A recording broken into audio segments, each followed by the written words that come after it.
bépp entreprise bu ñu mën ci dem ngir déposer bu ñu leen jëlee mën nañ leen liggéeyloo 1 an yoo xam ne transport sax duñu leen ko jox loolu aussi dafay daal di xaw a métti si ñoom. waaw non loolu dafa métti xam nga booy def stage même bu nekkul sax entreprise bi même bu nekkul ki moom entreprise bi même bu nekkul sax ni nit ki ñëw na di def stage bi yow kooku rek da nga ko war a jàppee sa sœur wala sa frère buy dem nga ni ko paasal ci lii maanaam yow ñàkkoo ko quoi vrai voilà mais c'est que daa am ñoo xamante ni dañuy jàpp ni man li ma daj ñoom ñii di ñëw nii dañ ko war a daj àdduna doxewul noonu parce que évolution dafay am bu fekkoon loolu la yonent bi ñun kenn duñ sàkk mu li mu daje gën a métti te fekkee wut ñëpp Sëriñ Tuubaa li mu daje gën a métti te pour ñun la woon àdduna noonu lay doxee gis nga li nga daj bul nekk ni kii man li ma daj faaw ma kii daj ko non maanaam Dior ñëw na ci sama entreprise mi ngi def stage chaque semaine lu mu gàtt-gàtt dinaa ko jox benn 20 000 wala benn 15 000 ni ko del passe xam nga transport Sénégal fii waaw transport fii nga xamante ni ay 200 francs la ba pare Sénégal ngay gis nit liggéeyam ba pare weer bi dee nga jëlaat lépp defaat ko ci transport li ngay liggéey yow danga koy passé waat servir ko ñi nga xam ne ñoo di Kébé léegi nag moo loolu waral ni la payoor gi baaxul stage yi jigéen ñi koy def joxuñu leen dara transport léegi nag yooyu noonu doon cee war a nguur gi li mu war a liggéey Tidiane Sall nee na stage 35 000 lañ lay jox nga passé li nga xam ne mooy 30 000 dese 5 000 francs mu ne nee na stage léegi 35 000 francs lañ lay jox nga passé 30 000 yi bu dee 100 francs loolu ngay def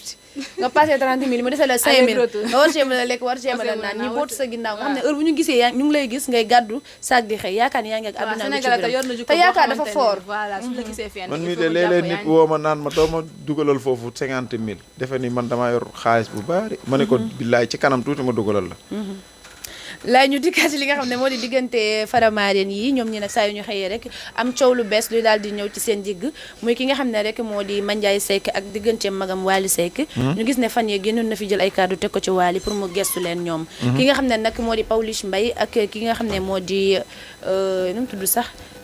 waykatam bi Mbaye Sy Ndiaye daal dinañuy àddu jëmale ci loolu ñi nga xam ne ni ñoom Wally ci jëmi boppam cotisé wul pour am li mu am est-ce que tamit ñoom duñu bàyyi ñoom problème bi ñu réglé ko seen biir comme na parce que ni ñuy wax rek la l'instal seul en famille yemale ko ci seen biir fóot mi nekk fóotum biir nekk pourtant Mbaye Sy Ndiaye ci famille ñoom Wally la bokk bien sûr parce que cousin wam la mais ay Pawlish ñoo ñëpp di ci wax aussi Pawlish moom daa bëgg Wally waaw loolu am na te Wally da ko bëgg xam nga lan mooy wax ji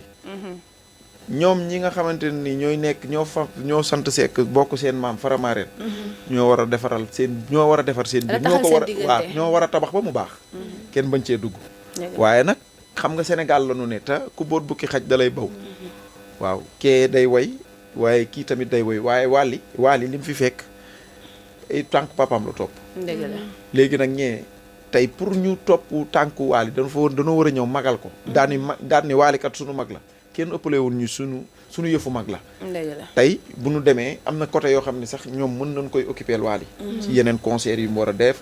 man de mënumaa ñëw concert bi mais Bambaali ngi fi wala Mba Ndiaye ñu jël ñu dem occuper su ko defee ñu nga xamante ni day nekk en famille ñu liggéey parce que showbiz moo garaaw gis nga ñiy wax duñ bokk ak yow dara duñ bokk seen maam lu dul seen maam sunu maam Aadama la ñuy bokkee da ngay gis ku wax lii lu baax keneen ñëw wax lu bon parce que boo siiwee doo xàmmee kii dalaa bëgg doo xàmmee kii xaalis ko fi indi doo xàmmee ki la bëgg nag chaque jour ci mbooloo boo amee benn tur ki la bëgg chaque jour pour nga ràññetle ko mooy ki lay wax dëgg wala mu naan la génneel lii defal lii mais képp ku lay jay du sa xarit ki lay wax dëgg chaque jour booy dégg chaque jour nga def benn affaire mu ni la li nga def nii waroo koo def yow da nga am noo mel expliqué la ni la lii nga def nii bul ko defati expliqué la di la wax dëgg jàppal kooku ndax mooy sa xarit dëgg la waaye daa am ñoo xam ne dañ lay fan maanaam ba duñ la wax dëgg di la jay nag fekk nag buñ la jayee nag ba nga jayee la wéetee jaw la buñ la demee ñu wut nag fourchette ak moutarde ju bari ak vinaigre di la capp-cappee marine la ba nga baax saaf la lekk la dëgg la mooy waxi ginnaaw yi rek ba tey kenn mënu koo bañ kenn mënu koo bañ mais le fait que na parents yi ñoom comme ay kii Ousmane Seck waa ñoom Kéba ay Mapenda ay Père Assane Ndiaye ñoom ñu nekk mag ñoom ñoo war a jël xale yi indi leen jël famille bi construire ko parce que Papa Thione nekkatu fi comprendre léegi ñoom ñu nekk mag nañ jël mais bëgg seetaan naa benn interview ba ko doon wax ne xale yi ñoom amuñu kilifa kii di Wally kii di Mandiaye Seck ñoom kenn amu ci kilifa mais ñoom ñu nekk seen ginnaaw ñoo leen war a jël ñu suddale ñu def benn famille parce que la leen sa la en famille loolu la tubaab wax pourtant nag am nañ kilifa sax de mais problème bi mooy showbiz la xata ñoom ñooñu di wax ñëpp ci showbiz bi la